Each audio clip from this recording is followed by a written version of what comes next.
Masalah dia. Masalah sampai. Kita jenar berana onde ne. Mana semua manjat. Kuah sekuna ye. Kuah nama ne. Tapi kalau jalan nak. Tapi kalau di nungguan ya. Mana? Ini siapa ori mah benar jalan. Habai biar. Nah, ini ke plan.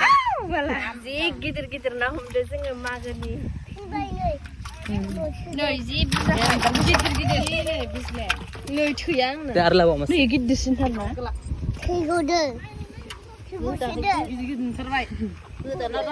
Ani makan kerja. Godan orang gebra. Godan apa kalau kau fungsi kobra. Jima be. Mana ni masuk sini. Ini bisa sih.